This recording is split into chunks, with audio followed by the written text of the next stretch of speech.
Chemistry and you are watching Chem Science. In this video, let's learn what are isotopes, how to calculate the isotopic mass of various elements and then uses of isotopes. Let's start with the definition of isotopes. They are the atoms of an element which have same number of protons but different number of neutrons. Or in other words, we can also say they have same atomic number but different mass number.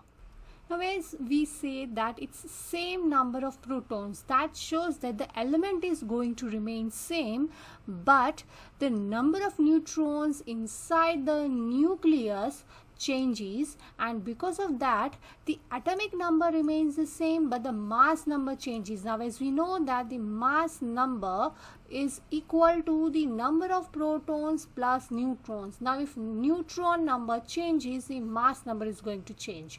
So that's why we can define isotopes in two terms. Either we can say that they are the atoms of the elements having same protons but different neutron number, or we can say it has same atomic number but different mass number. So in this diagram we can see that there are two atoms with the same proton number and same electrons also, but what changes is that there is an extra neutron which changes its mass number.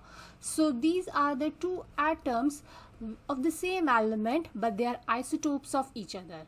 The important point which we should remember is that the isotopes have similar chemical properties that does not change. The chemical properties does not change, and the reason being is that they have same number of electrons. Now as we know that the chemical properties depends on the number of electrons, especially the outer shell electrons.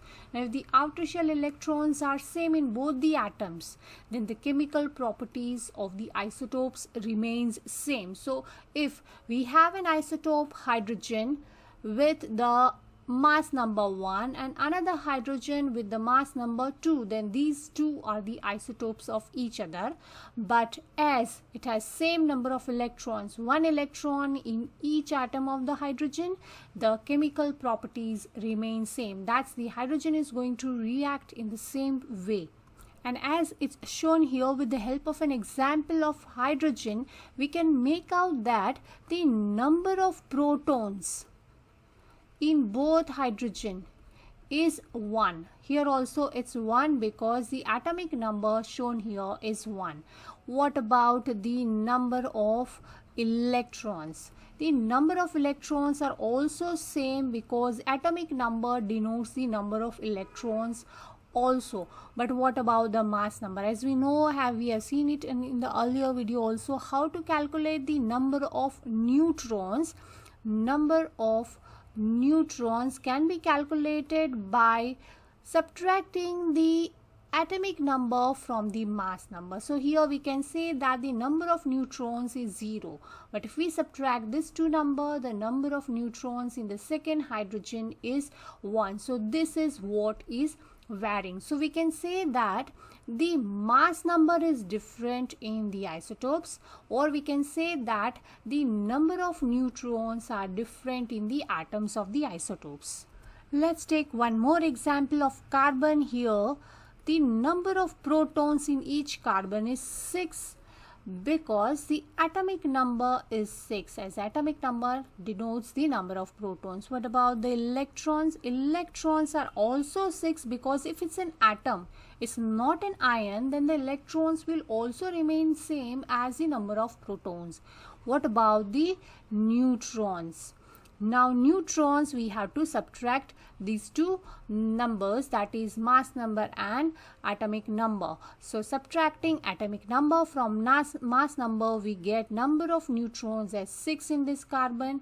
In the second carbon we get 7, and in the last carbon we get number of neutrons as 8. So what is changing is the number of neutrons in the three isotopes of carbon, and we will also learn in the next part of this video itself that what's the use of these isotopes. These isotopes are very important in various uses. Now as we have seen in our earlier part of the video, last video, that the smaller number is atomic number and the bigger number is the mass number, which denotes the number of protons plus neutrons. Now here in this example of chlorine, we can see that the mass number is 35.5. Now does that indicate that any of the proton or neutron is half? No, that's not possible, because protons and neutrons are indivisible. So why is this the number in decimal? Now let's understand that with full example. And that is because chlorine have two isotopes with the mass number 35 and the second isotope with the mass number 35. Now why is still the mass number 35.5 given in the periodic table?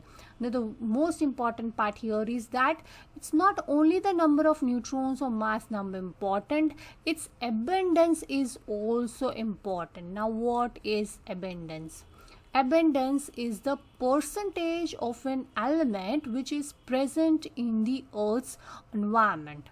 Now if we say chlorine, for each chlorine atoms, there are 3 chlorine atoms which have 35 mass number, and for each such chlorine there is 1 chlorine with 37 mass number. So you can say that the ratio of chlorine 35 is to chlorine 37 is 3:1. So what we can say that is, if chlorine with 35 are 3 chlorine atoms, and if you want to find out the average, this is what we're going to do.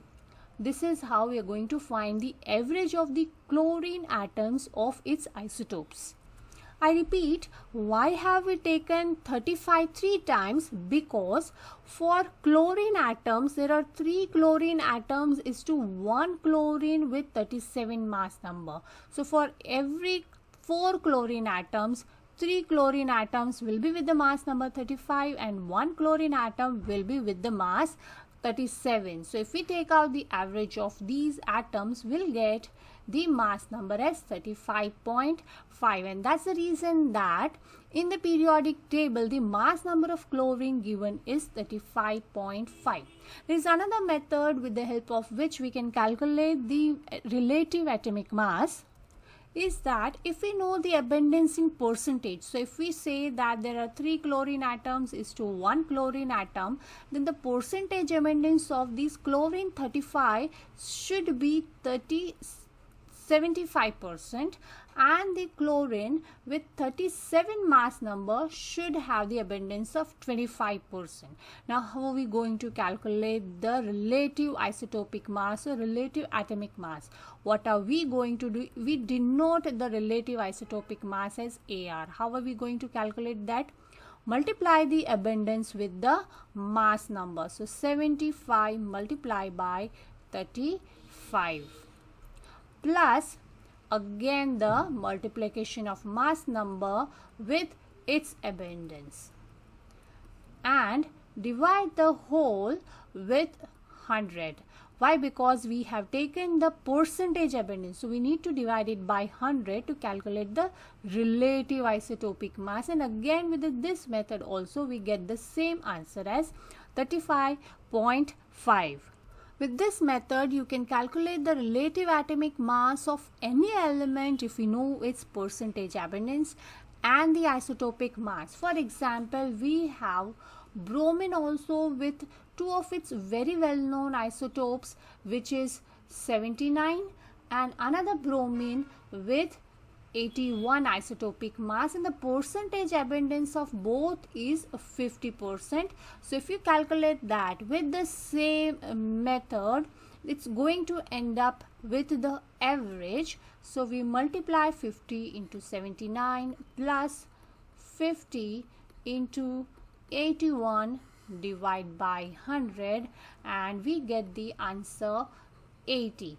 Actually 80 is not the mass number of bromine, but it's the relative isotopic mass, that is the average mass of both of its isotopes, which is having the mass number 79 and 81. So it can be calculated for any such element.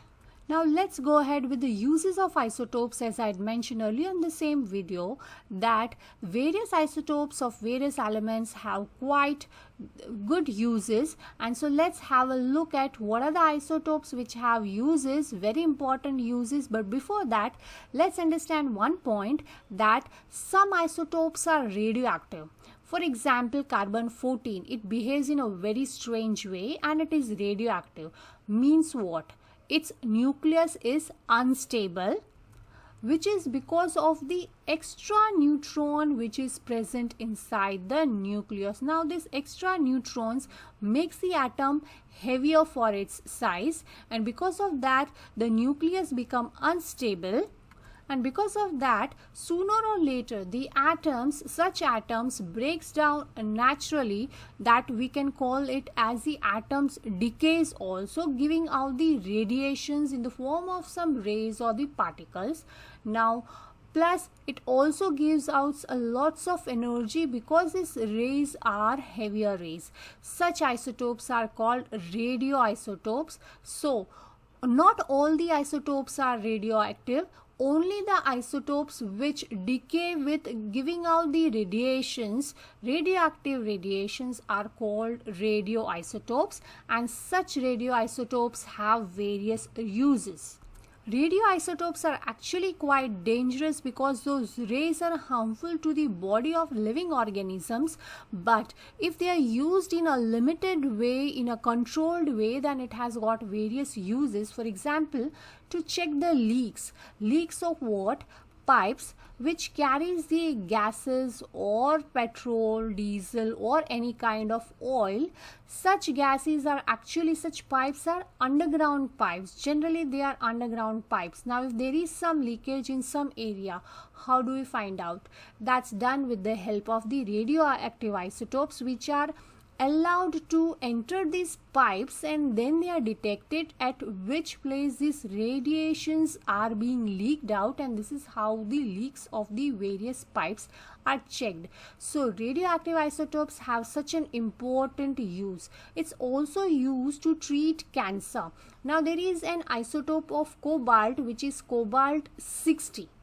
This cobalt 60 emit out radiations which are harmful to our body, and it kills the cells of our body.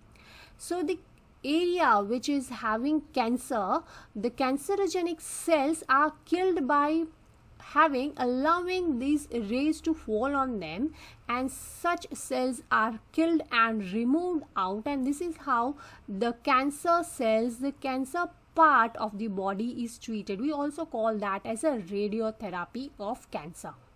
Some radioactive elements also kills germs and bacteria, so it's also used to sterilize some equipments of operations like Caesar, or we have various metallic equipments used in the operations during the medical treatment, or there are various substances which we need to sterilize before use. Such an equipments or substances are treated with the radioactive rays so that we can kill the germs and the bacteria. Now the another important use is carbon dating. Now you must have heard about the carbon dating. We have also seen earlier that carbon-14 is one of the isotope of carbon.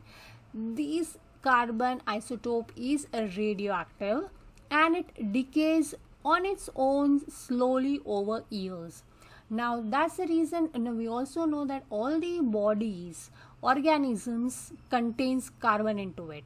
So such radioactive carbon-14 is used to find out the age of an organism which is found from the earth from years back of the digging. So this is how carbon dating use the radioactive isotope of carbon, that is carbon-14. Another important use of the isotope is energy resource. Energy resource, that is uranium-235. Uranium-235 is an isotope of uranium which is used to obtain energy, especially the electrical energy, and this is also called as an industrial use because big scale industry is created to obtain energy from uranium-235. Now uranium-235 is very harmful. The rays are also very harmful because uranium-235 is very heavy. But the limited use of uranium-235 gives us a lot of energy, especially electrical energy, and that's the reason it's used as an energy resource. I hope you would have found this video very useful and it would have made the understanding of isotopes quite easy.